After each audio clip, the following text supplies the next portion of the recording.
प्रिय विद्यार्थियों, आज हम उपयोगिता का माप के बारे में पढ़ेंगे। कल की क्लास में हमने उपयोगिता का अर्थ, उपयोगिता के प्रकार, उपयोगिता के प्रकार के अंतर्गत सीमांत उपयोगिता और कुल उपयोगिता में क्या संबंध है और उसको हमने रेखाचित्र की सहायता से समझा। आज हम लेंगे उपयोगिता का माप। क्या वस्तु से मिलने वाली उपयोगिता को मापा जा सकता है? इस बारे में अर्थशास्त्रियों के काफी मतभेद हैं। उपयोगिता को कैसे मापा जाए, इसके बारे में व्यष्टि अर्थशास्त्र में दो दृष्टिकोण हमें देखने को मिलते हैं। पहला दृष्टिकोण है गणनावाचक दृष्टिकोण। ये दृष्टिकोण अर्थशास्त्री प्रोफेसर मार्शल ने दिया है। दूसरा दृष्टिकोण उपयोगिता के माप से संबंधित क्रमवाचक दृष्टिकोण अर्थात ऑर्डिनल अप्रोच। ऑर्डिनल अप्रोच से जुड़े हुए आधुनिक अर्थशास्त्री J.R. हिक्स हैं। तो उपयोगिता माप का हम गणनावाचक दृष्टिकोण को लेते हैं।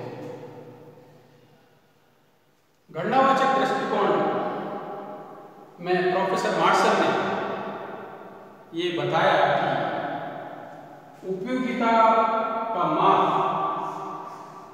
अंकों में, अर्थात उपयोगिता को हम अंकों में माप सकते हैं।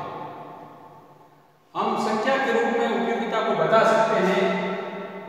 1, 2, 3, 4 वस्तु से मिलने वाली उपयोगिता को हम संख्या में या अंकों में व्यक्त कर सकते हैं।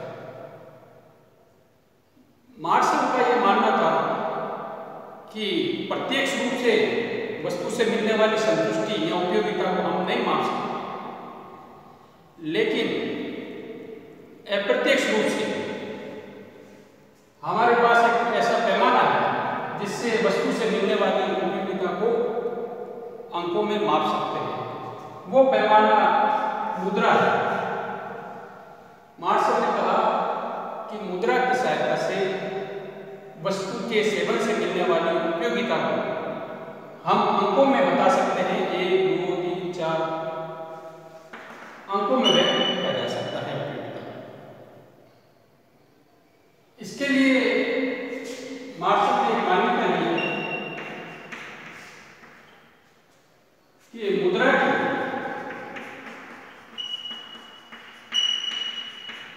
सीमांत उपयोगिता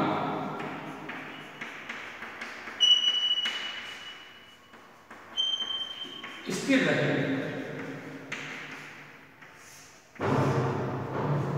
इस मान्यता के आधार पर मुद्रा की सहायता से उपयोगिता को गणनावाचक विचारधारा के अंतर्गत अंकों में माप सकते हैं। कार्डिनल अप्रोच में ये बताया गया कि यदि मुद्रा मूल्य स्थिर रहे, अर्थात मुद्रा की सीमांत उपयोगिता स्थिर रहे, तो हम मुद्रा की सहायता से उपयोगिता को अंकों में माप सकते हैं। जैसे एक एग्जाम्पल हम बता सकते हैं। X वस्तु को प्राप्त करने के लिए, X वस्तु को प्राप्त करने के लिए दो व्यक्ति हैं, A व्यक्ति और B व्यक्ति। A व्यक्ति X वस्तु को प्राप्त करने के लिए 5 रुपए खर्च करने को तैयार है। उसी X वस्तु को प्राप्त करने के लिए B व्यक्ति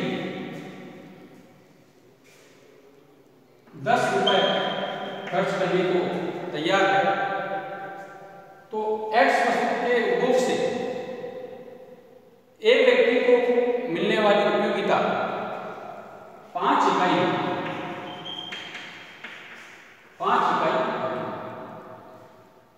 और बी व्यक्ति को एक्स वस्तु की आवश्यकता या जरूरत अधिक है और उसको प्राप्त करने के लिए बी व्यक्ति 10 रुपए खर्च करने को तैयार है,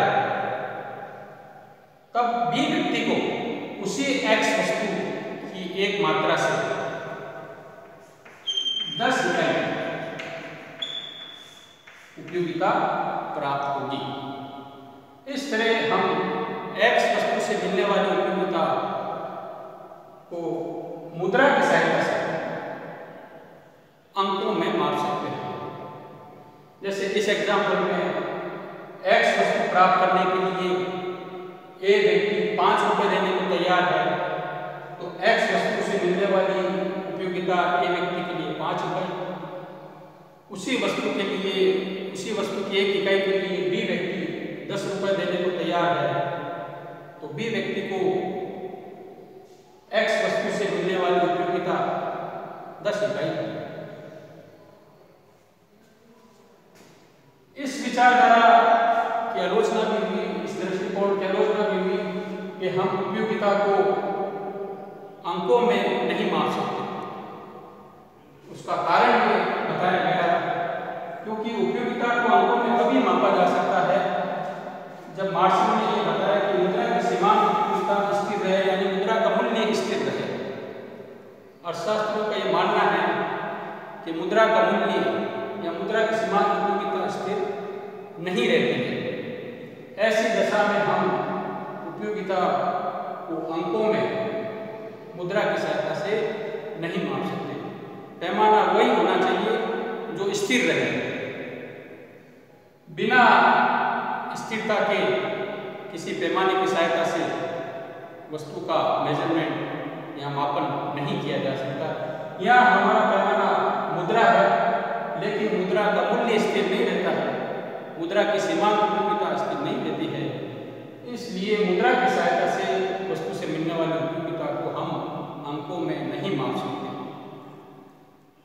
अर्थशास्त्र में उपभोग के सिद्धांत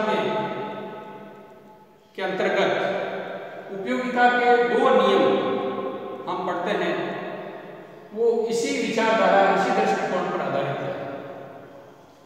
वो नियम है उपयोगिता के सीमांत उपयोगिता, हास नियम, दूसरा नियम सम सीमांत उपयोगिता का नियम। ये दोनों नियम उपयोगिता के गणनावाचक विचारधारा पर आधारित है। इस विचारधारा की सहायता से सीमांत उपयोगिता हास नियम, सम सीमांत उपयोगिता नियम की व्याख्या की गई है।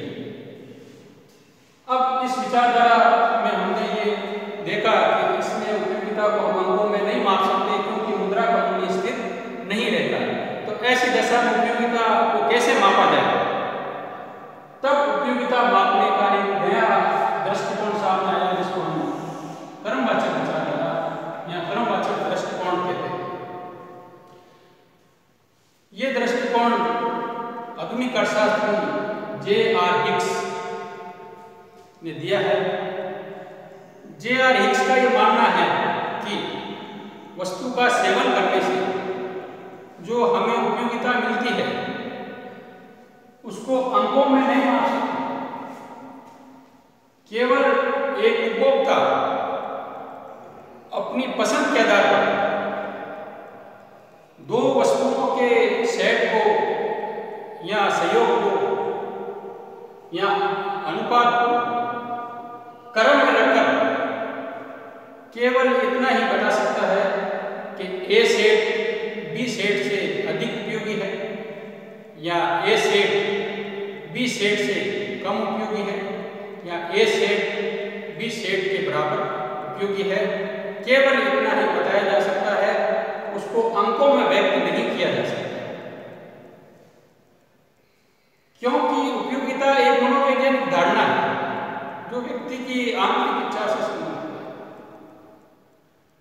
जे.आर. हिक्स में उपयोगिता के मापन के संदर्भ में उपभोक्ता की पसंद और क्रम दो तत्वों को अत्यधिक महत्व दिया और इस आधार पर उन्होंने उपयोगिता का मापन किया। इसको भी हम उदाहरण से समझ सकते हैं, जैसे दो वस्तुओं के दो सेट हैं, संयोग x और संयोग y। ये दो वस्तुओं के दो सेट हमने बनाए हैं, संयोग x संयोग y। या सेट x और सेट y। अब प्रोफेसर हिक्स का यह मानना है कि क्रमवाचक विचारधारा में हम केवल इतना ही बता सकते हैं कि x सेट y सेट से ज्यादा उपयोगी है, इसको हम ऐसे डिनोट कर देंगे, या x सेट y सेट से कम उपयोगी है, या x सेट और y सेट दोनों बराबर या समान उपयोगी है। केवल इस दृष्टिकोण में हम इतना ही बताते हैं कि दो वस्तुओं की मात्रा के हम अनेक सेट बनाते हैं और उन अनेक सेट को उपभोक्ता अपनी पसंद के आधार पर क्रम में रखता है। क्रम में रखकर केवल इतना ही बता सकता है कि x सेट y सेट से ज्यादा उपयोगी है, या x सेट y सेट से कम उपयोगी है, या x सेट y सेट के बराबर या समान उपयोगी है। केवल इतना ही उपयोगिता का माप कर सकते हैं। इस विचारधारा, इस दृष्टिकोण के आधार पर अर्थशास्त्र में एक वक्र की धारणा दी गई है, जिसको हम कहते हैं तटस्थ वक्र। तटस्थ वक्र, तटस्थ वक्र, इसको उदासीनता वक्र भी कहते हैं।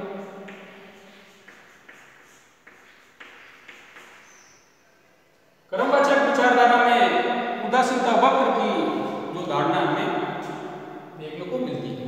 आगे हम इस चैप्टर को पढ़ेंगे, तटस्थ वक्र क्या है, तटस्थ वक्र के क्या फीचर्स हैं, तटस्थ वक्र की सहायता से उपभोक्ता का संतुलन कैसे होता है, तटस्थ वक्र की सहायता से कीमत प्रभाव, आय प्रभाव, प्रतिस्थापन प्रभाव, ये आगे के चैप्टर हम तटस्थ वक्र में पढ़ेंगे। यहाँ हम इतना समझेंगे कि तटस्थ वक्र जो है उपयोगिता के क्रमवाचक दृष्टिकोण पर आधारित है। क्योंकि तटस्थ वक्र भी दो वस्तुओं की मात्रा के अनेक सेट बताता है, like A B C D, अनेक सेट बताता है।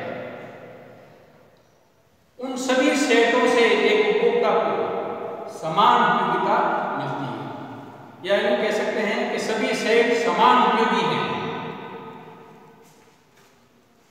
सभी सेट समान उपयोगी हैं। ये उपयोगिता माप के दो दृष्टिकोण हमने पढ़े, गणनावाचक दृष्टिकोण और क्रमवाचक दृष्टिकोण। कई बार की तुलना करने के लिए हमें एग्जाम में पूछ लिया जाता है कि क्रमवाचक दृष्टिकोण को समझिए या दोनों की तुलना कीजिए। तो एक बार सभी रूप में वापस हम इनको देखेंगे। उपयोगिता का माप दो दृष्टिकोण से किया जाता है, गणनावाचक दृष्टिकोण कार्डिनल अप्रोच, क्रमवाचक दृष्टिकोण ऑर्डिनल अप्रोच। मार्शल जो है उन्होंने गणनावाचक दृष्टिकोण दिया उपयोगिता का, जे.आर. हिक्स क्रमवाचक दृष्टिकोण दिया। गणनावाचक दृष्टिकोण में वस्तु से मिलने वाली उपयोगिता का माप अंकों में मुद्रा की सहायता से किया जाता है। क्रमवाचक दृष्टिकोण में दो वस्तुओं की, केवल दो वस्तुओं के अनेक सेट लेते हैं और अपनी पसंद के आधार